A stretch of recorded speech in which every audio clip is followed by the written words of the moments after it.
Pemerintah melalui Kementerian Haji dan Umroh terus memantau perkembangan situasi keamanan di kawasan Timur Tengah, terutama dampak konflik yang melibatkan Amerika Serikat, Israel, dan Iran terhadap pelaksanaan ibadah haji yang sebentar lagi akan terlaksana.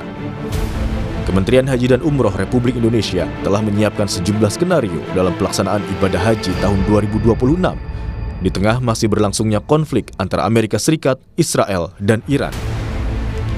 Menurut Menteri Haji dan Umroh Muhammad Irfan Yusuf, skenario pertama adalah jemaah haji tetap berangkat dengan jalur penerbangan dialihkan ke rute yang lebih aman namun lebih jauh. Kedua, membatalkan keberangkatan meski Arab Saudi mengizinkan pelaksanaan ibadah haji. Dan ketiga, ibadah haji dibatalkan kedua pihak, baik Arab Saudi maupun Indonesia. Pada skenario pembatalan, pemerintah Indonesia akan bernegosiasi dengan Arab Saudi agar biaya tidak hangus atau dapat digunakan pada tahun berikutnya. Mitigasi jalur udara air bridge ke Arab Saudi berupa skenario pengalihan rute penerbangan menjauhi zona konflik, di antaranya Irak, Syria, Iran, Israel, UEA, dan Qatar. Mitigasi jalur penerbangan dengan menggunakan jalur selatan via Samudra Hindia dan masuk melalui ruang udara Afrika Timur atau jalur aman lainnya. Yang kedua, skenario kemungkinan pemerintah Saudi membuka namun Indonesia membatalkan keberangkatan. Dengan kondisi seperti ini karena risiko keamanan dunia terlalu besar bagi keselamatan jamaah haji warga negara Indonesia. Skenario ketiga, pemerintah Saudi menutup haji dan Indonesia membatalkan keberangkatan karena situasi tidak terkendali. Terhadap skenario ini kita perlu melakukan penyelamatan dana layanan yang terlanjur dibayar. Ketua Umum Syarikat Penyelenggara Umroh dan Haji Indonesia, Syam Resviadi, menilai opsi pengalihan rute penerbangan agar lebih aman, namun dengan jarak yang lebih jauh, dinilai kurang efektif karena akan membebani jemaah dari segi biaya. Itu force major sekali dan tidak populis ya mitigasi ide pertama ini karena mengakibatkan adanya pertambahan biaya di mana saat ini saja para jemaah sudah mengalami kesulitan dalam hal membayar pelunasan, apalagi dengan nanti harus ada tambahan biaya baru karena harus ada perpanjangan rute.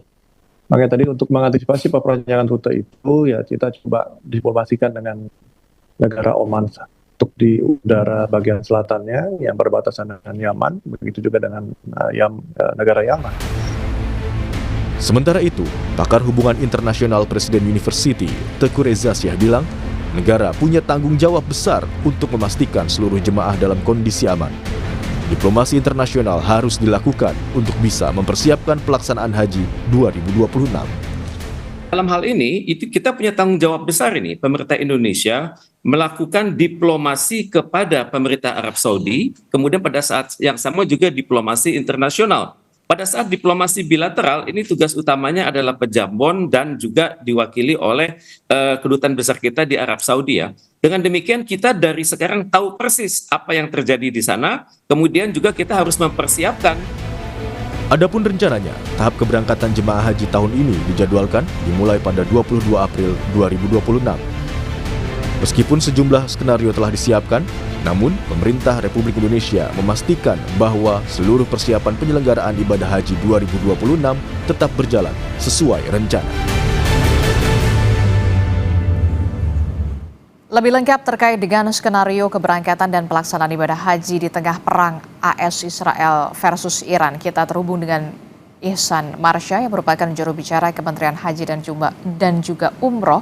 Kami juga akan mengundang masyarakat untuk memberikan tanggapannya terkait dengan persoalan haji ini melalui telepon interaktif di 021 5366 0500, 021 5366 1313 dan juga 021 5359 518. Saya ingin menyapa dulu narasumber saya yang sudah bergabung melalui sambungan daring, ada Bung Ihsan Marsha. Assalamualaikum, selamat pagi Bung Ihsan.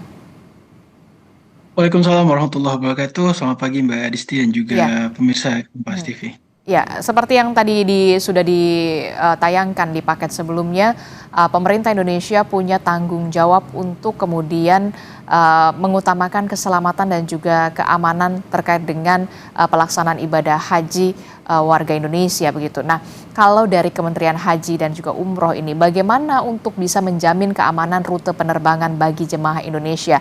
Opsi yang pertama adalah dengan mengubah rute penerbangan dengan jalur udara yang lebih jauh, tapi kemudian konsekuensinya adalah ada tambahan biaya. Nah, ini yang kemudian dikeluhkan sebagian pihak travel dan travel haji, akan ada tambahan biaya yang membebani calon haji. Bagaimana Kementerian Haji menyikapi ini? Baik, terima kasih Mbak Disti. Pertama, tentu kita bicara tentang berbagai skenario mitigasi dalam menghadapi eskalasi dinamika di kawasan. Tentu bicara tentang jaminan keamanan, tentu kita berangkat dari apa yang selama ini disampaikan oleh pemerintah, bahwa yang pertama sekali dan yang paling utama adalah keselamatan jemaah menjadi prioritas kita. Karena itu Kementerian Haji tidak memutuskan sendiri misalnya berkaitan dengan jalur penerbangan, tapi ada pertimbangan-pertimbangan keamanan yang kita juga himpun dari lembaga-lembaga terkait, misalnya dari Kementerian Perhubungan, Kementerian Luar Negeri, Otoritas Penerbangan Internasional, serta maskapai penerbangan, sehingga muncul beberapa opsi. Tentu kita ingin memastikan bahwa setiap jalur yang kita gunakan nantinya adalah jalur yang dinyatakan aman secara internasional, dan tentu jika terdapat ruang udara yang dinilai berisiko, maka penerbangan jemaah akan dialihkan melalui koridor ataupun jalur udara yang lebih aman. Tentu kita juga berbicara tentang tadi menyinggung berkaitan dengan pembebanan biaya bagi jamaah.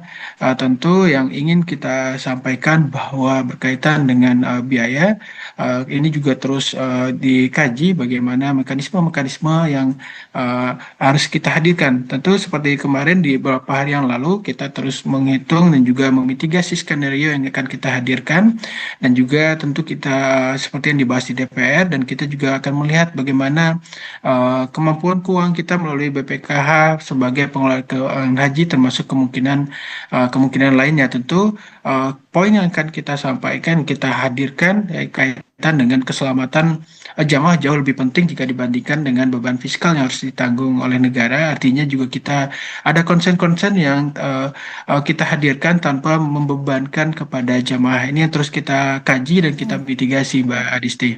Jadi langkah mitigasi masih terus dikaji, adanya kemungkinan atau potensi ketika memang diberangkatkan begitu ya, dengan mengubah jalur penerbangan yang lebih jauh dengan adanya tambahan biaya begitu.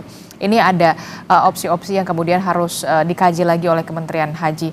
Nah, Bung Ihsan, ini nanti kita juga akan membuka telepon interaktif yang akan ada penelpon dari pemirsa Kompas TV yang menanyakan soal pelaksanaan ibadah haji di tahun 2026 ini. Sudah ada Bapak Ridwan di Tuban. Selamat pagi, Assalamualaikum Pak Ridwan. Assalamualaikum, waalaikumsalam warahmatullahi wabarakatuh. Selamat pagi. Pak Ridwan? Ya. Iya, oke. Pak Ridwan, apa yang ingin Anda tanyakan ke Kementerian Haji soal pelaksanaan ibadah haji di tahun 2026 ini? Kita tahu masih ada perang antara Amerika Serikat, Israel versus Iran. Mohon saya jawab Bu ya, mau perkenalan. Nama saya Pak Ridwan dari Tuban, Jawa Timur. Mau menanyakan tentang keberangkatan haji dari pemerintah. Ada 3 opsi. Kira-kira 3 opsi yang tetap dijalankan tapi melalui jaminan. Nah, kira-kira itu biaya pembiayaan ini dan kemudian yang berangkat haji atau dari pemerintah. Kalau memang betul-betul di dan sama apa itu yang berangkat haji, saya juga kurang pikir. Karena masyarakat sendiri sudah mengalami dari tahun dari tahun yang berlalu menunggu sampai sekarang. Dan Oke. ternyata Oke, jadi Berangkat kan pasti jadi Pak Ridwan bersama dengan calon haji yang lain juga masih menunggu kepastian ya, kalaupun memang ada tambahan biaya haji, itu seperti apa nanti konsepnya, termasuk kalau misalkan ada opsi pembatalan, ini mohon dipertimbangkan lagi karena waktu tunggu yang kemudian kita tahu di Indonesia ini lama sekali, begitu sudah menunggu lama untuk bisa pelaksanaan ibadah haji. Silakan dijawab, Bung Ihsan. Baik, terima kasih Mbak Disti dan juga penelpon dari Tuban. Pertama yang ingin kami sampaikan Mbak Disti dan juga pemirsa bahwa hingga saat ini berkaitan dengan keberangkatan jamaah haji maupun penyelenggaraan secara umum, insya Allah masih dalam tahapan dan juga proses yang berjalan dalam konteks persiapan-persiapan yang terus kita godok, dan juga saat ini memang di berbagai diskusi kita dengan otoritas Arab Saudi, segala persiapan dan juga prosesnya masih berjalan dengan baik dan juga sesuai dengan agenda, sesuai dengan penjadwalan dan timeline kita untuk penyelenggaraan ibadah haji. Tentu ingin kami tekankan bahwa seluruh proses persiapan sudah hampir 100%, bahkan visa jamaah kita juga sudah hampir 100% diterbitkan.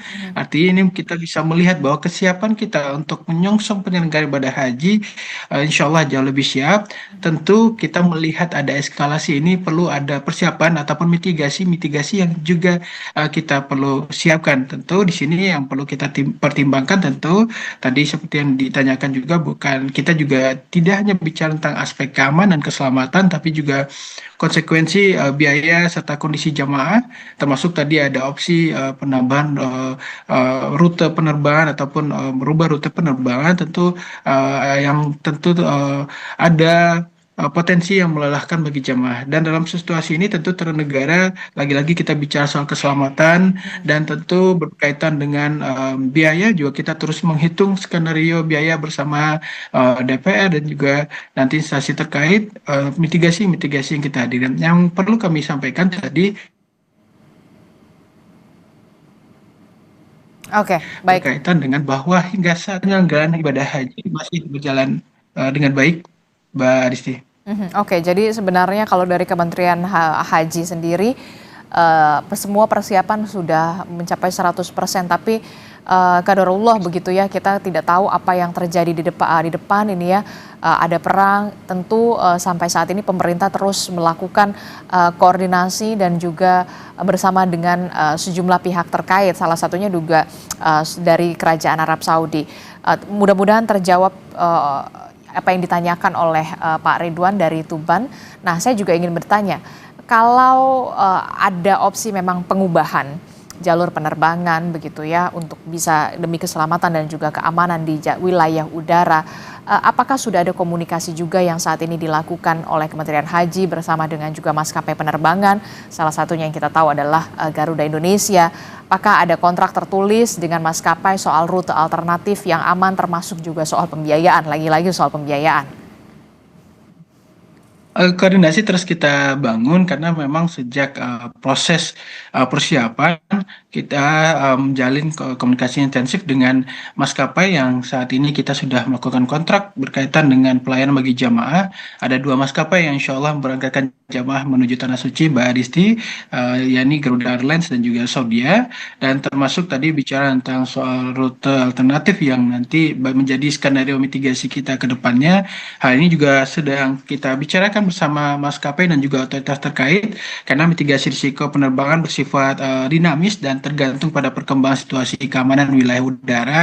Kita tentu akan terus memantau perkembangan dan juga bukan hanya poin kita penekanan tadi tidak hanya bicara tentang aspek keamanan, jadi tapi juga konsekuensi lainnya berkaitan dengan apakah itu biaya maupun kelelahan jamaah, mungkin tadi dengan perubahan rute yang lebih jauh misalnya, itu juga perlu kita ukur, melihat bagaimana konsekuensi secara fisik bagi jamaah kita. Dan lagi-lagi kalau bicara biaya ini masih kita kaji skenarionya, dan harapannya memang hingga saat ini komunikasi terus terbangun, dan harapannya sambil kita memantau situasi keamanan di wilayah udara di daerah terdampak, khususnya di jalur penerbangan haji bagi jamaah kita, kita berharap eskalasi ini kian menurun sehingga opsi-opsi tersebut dapat kita anulir sehingga proses penyelenggaraan haji dapat berjalan dengan semestinya pada jalur yang semestinya, Mbak Disti. Oke, kita masih membuka telepon interaktif bersama dengan pemirsa Kompas TV yang ingin menanyakan soal pelaksanaan ibadah haji di 2026 ini. Kami bisa membuka layanan telepon interaktif di 021 5366 0500, kemudian ada 021 5366 1313 dan juga ada 021 5359 518. Tadi soal menyinggung tidak ada keamanan tapi juga keselamatan, tapi juga kemudian opsi ketika memang dari Kerajaan Arab Saudi ataupun pemerintah Indonesia memutuskan tidak ada penyelenggaraan ibadah haji, apakah kemudian pembiayaan ini bisa di arrange untuk di reschedule ke tahun depan begitu. Nah, ini sejauh ini perkembangannya bagaimana koordinasi bersama dengan Kerajaan Arab Saudi? Baik Mbak Risti, hingga hari ini seperti yang kami sampaikan juga sebelumnya, memang koordinasi terus aktif bersama dengan otoritas Arab Saudi berkaitan dengan ibadah haji, termasuk dengan koordinasi berkaitan dengan situasi keamanan. Kita melalui Kementerian Luar Negeri, KBRI dan KJRI di Arab Saudi menyampaikan situasi hingga saat ini masih terkendali dan aman, bahkan juga disampaikan seperti wilayah Mekah, Madinah, bahkan Jeddah itu masih aman. Tentu kita terus memantau, dan dalam situasi ini tentu kita juga bicara tentang lagi-lagi bicara soal mitigasi tadi, termasuk berbagai pertimbangan-pertimbangan yang kita hadirkan ini terus kita komunikasikan. Bahkan berkaitan dengan persiapan, kami juga menyampaikan beberapa waktu lalu berkaitan dengan apresiasi dari otoritas Arab Saudi bahwa melihat kesiapan dan juga bagaimana pemerintah Indonesia dalam mempersiapkan segala hal berkaitan dengan penyelenggaraan ibadah haji, termasuk apresiasi berkaitan dengan pemvisaan yang hampir mencapai 100% untuk jamaah kita. Ini juga mendapat apresiasi melihat kesiapan dan juga keseriusan kita dalam mempersiapkan berbagai hal untuk penyelenggaraan ibadah haji bagi jamaah haji Indonesia sebagai jamaah terbesar yang akan melaksanakan ibadah suci di Arab Saudi, Mbak Adisti. Oke, yang juga jadi pertanyaan saya adalah begini, kapan kemudian batas waktu terakhir atau deadline bagi pemerintah untuk kemudian bisa mengumumkan status keberangkatan jika memang situasi memburuk? Kita tidak ingin itu terjadi karena kita tahu jemaah tentu saja memerlukan kepastian sebelum mereka melakukan pengajian atau syukuran biasanya, termasuk juga cuti kerja, termasuk kalau menurut jadwal kan petugas haji juga kalau tidak salah akhir April juga sudah mulai diberangkatkan.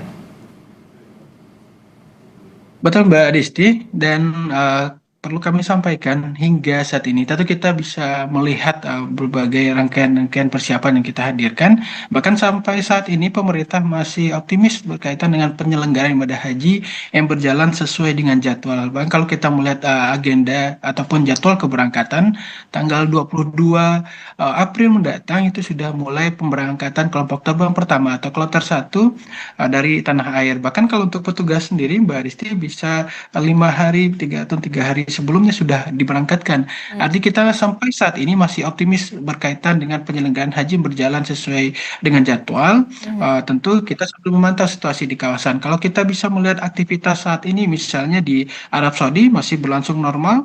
Bahkan jamaah umroh, meskipun kita kemarin menyampaikan imbauan pertimbangan penundaan bagi jamaah yang akan melaksanakan ibadah umroh, kita masih melihat dan memantau proses atau pelaksanaan masih berlangsung normal, jamaah masih terus berangkat, dan juga proses pemulangan juga terus berjalan, serta kondisi di Jeddah, Mekah, dan Madinah masih kondusif. Dan juga tentu berkaitan dengan pemberangkatan, pemerintah melakukan pemantauan yang intensif, Mbak Adisti. Oke, saya ingin menyapa juga pemirsa Kompas TV yang sudah masuk di telepon interaktif kami. Ada Bu Elia dari Tegal, Jawa Tengah. Selamat pagi, Assalamualaikum Bu Elia. Apa yang ingin Anda tanyakan kepada Kementerian Haji dan Umroh saat ini?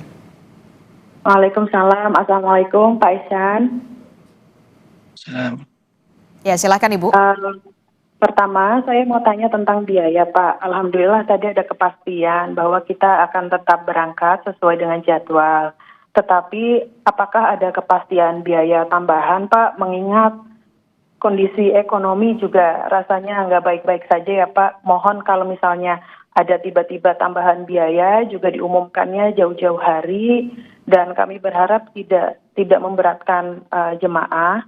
Lalu yang kedua adalah Pak, dengan masalah keamanan, apakah jumlah hari jemaah stay di sana juga akan berubah? Mungkin bisa lebih pendek atau bagaimana Pak? Kami juga ingin ada kepastian itu. Terima kasih. Oke, baik, terima kasih Bu Elia dari Tegal, Jawa Tengah. Selanjutnya ada Pak Yayat dari Jakarta. Silahkan Pak Yayat, pertanyaan Anda. Assalamualaikum warahmatullahi wabarakatuh. Waalaikumsalam warahmatullahi wabarakatuh. Saya mohon izin saran sehubungan dengan kenaikan harga biaya ongkos haji. Iya, silakan. Itu sebaiknya di-tackle saja oleh pemerintah, jangan dalam hal ini oleh Kementerian Agama, Kementerian Haji, karena itu kan kita jadi korban perang istilahnya. Sementara kita aja kan secara sedang aman-aman bisa setor ke ke Badan Keamanan Dunia tuh yang membantu Israel sama Amerika itu. Nah, barangkali sekarang ditekel aja Pak, jangan dibebankan kepada jemaahnya. Itu aja saran saya. Karena mungkin tabungan jemaah haji ada sisa-sisanya, yang lalu ada sisanya. Kalau lihat secara asuransi begitu Pak. Okay. Maaf kalau saran saya salah ya Pak. Assalamualaikum warahmatullahi wabarakatuh. Waalaikumsalam warahmatullahi wabarakatuh Pak Yayat, terima kasih. Boleh silakan dijawab Bung Ihsan pertanyaan dari Ibu Elia dari Tegal, Jawa Tengah. Baik, terima kasih. Pertanyaan Bu Alia juga kaitan dengan pembiayaan, termasuk tadi yang disampaikan saran dari Bapak dari Jakarta. Pertama perlu kita sampaikan bahwa berkaitan dengan biaya, spirit yang dihadirkan oleh pemerintah sejak awal penetapan biaya bersama persetujuan bersama DPR, spirit yang dihadirkan tentu ingin menghadirkan pelayanan jauh lebih baik tanpa dengan biaya yang jauh lebih terjangkau. Artinya spirit yang ingin terus disampaikan dan dihadirkan adalah tentu tidak membebankan pada masyarakat. Ini lagi-lagi juga kita bicara tentang ikhtiar-ikhtiar ataupun peran negara dalam menghadirkan pelayanan yang optimal dan juga pembiayaan yang juga tidak membebankan bagi jamaah. Dan berkaitan dengan situasi ini, dan lagi-lagi kami ingin sampaikan bahwa berkaitan dengan penambahan biaya dan juga skenario-skenario berkaitan dengan penambahan aspek pembiayaan terus kita kaji. Artinya belum ada catatan, belum ada penetapan tersendiri berkaitan akan adanya penambahan biaya. Jika ada penambahan biaya, tentu ini juga harus melalui mekanisme merujuk pada ketentuan-ketentuan yang berlaku. Misalnya kita harus ada pembahasan-pembahasan yang ditetapkan bersama dan melalui persetujuan bersama DPR. Ini ada mekanisme-mekanisme yang perlu kita hadirkan. Tentu memang kalau berbicara tentang tadi berbagai skenario mitigasi, ada implikasi-implikasi berkaitan dengan aspek pembiayaan yang perlu dihadirkan. Tentu pemerintah juga ingin melihat dan juga berbicara, mengkaji bagaimana aspek-aspek pembiayaan tentu tidak membebankan atau tidak dibebankan kepada jamaah. Ini terus kita kaji Bapak Ibu. Tentu spirit kita tadi sama, ikhtiar dan segala proses penyelenggaraan dapat berjalan dengan baik dan juga jika ada berkaitan dengan penambahan biaya tidak dibebankan kepada jamaah. Termasuk tadi ada pertanyaan juga berkaitan dengan apakah ada implikasi berkaitan dengan masa tinggal jamaah. Hingga saat ini masih bicara tentang persiapan dan juga dinamika persiapan penyelenggaraan ibadah haji dan juga ketentuan-ketentuan masa tinggal jamaah masih berjalan sesuai dengan apa yang selama ini dihadirkan. Dan ini juga berkaitan dengan berbagai catatan termasuk surat penerbangan yang menetapkan masa tinggal jamaah selama 40 hari di Arab Saudi. Mbak Adisti dan juga para penanya Bapak Ibu. Oke. Ada Pak Lukman selanjutnya dari Banyuwangi. Assalamualaikum Pak Lukman, silahkan apa yang ingin Anda tanyakan soal pelaksanaan ibadah haji di tahun 2026 ini? Pak Lukman. Assalamualaikum Pak Lukman. Oke, baik. Sepertinya kita mengalami gangguan komunikasi bersama dengan Pak Lukman. Tapi saya ingin tanyakan juga, Bung Ihsan, jika terjadi penundaan ini secara nasional karena alasan memang keamanan, apakah Kementerian Haji bisa menjamin jemaah yang tidak bisa berangkat di tahun ini, kalau memang tidak diberangkatkan, akan menjadi prioritas utama di tahun 2027? Karena lagi-lagi waktu tunggu yang lama sekali. Kita tahu di Indonesia tanpa ada skema kenaikan biaya lagi, termasuk soal cek kesehatan. Baik, kaitan dengan keberangkatan, tentu jamaah yang kita proyeksikan saat ini berangkat itu kan menjadi prioritas keberangkatan pada tahun berikutnya. Dan ini yang kita bisa melihat bagaimana dinamika. Kita juga pernah ada penundaan pemberangkatan, dan yang diberangkatkan adalah yang tertunda untuk berangkat di tahun-tahun. Misalnya pada fase era COVID-19, misalnya di tahun 2020 dan 2021 tidak memberangkatkan, maka yang diberangkatkan adalah jamaah yang ada di urutan keberangkatan di tahun tersebut, sehingga ini menjadi prioritas kita, Mbak Disti. Dan lagi-lagi bicara soal aspek pembiayaan maupun pemeriksaan kesehatan, tentu akan merujuk pada ketentuan yang berlaku, di mana pembiayaan haji ditetapkan melalui pembahasan dan persetujuan bersama DPR. Dan yang ingin kami pastikan bahwa yang terpenting adalah memastikan hak jamaah dapat tetap terlindungi dan juga terpenuhi, Mbak Disti, berkaitan dengan tadi prioritas keberangkatan maupun berkaitan dengan pembiayaan serta pemeriksaan kesehatan. Tentu bicara tentang keberangkatan untuk melaksanakan ibadah haji, kita juga bicara tentang istitaah kesehatan, dan juga ini juga harus menjadi penekanan-penekanan yang terus akan disampaikan, Mbak Adisti. Oke, tentu kita berharap pemerintah akan memberikan keputusan yang kemudian mengutamakan keamanan dan juga keselamatan bagi calon haji, termasuk juga koordinasi dan juga diplomasi yang bisa diintensifkan dengan Kerajaan Arab Saudi terkait dengan pelaksanaan ibadah haji 2026 ini. Terima kasih juru bicara Kementerian Haji dan Umroh, Bung Ihsan Marsha, telah bergabung bersama kami melalui sambungan daring. Sehat selalu, Bung Ihsan. Assalamualaikum, selamat pagi. Saudara, informasi penting lainnya masih akan kami hadirkan. Salah satu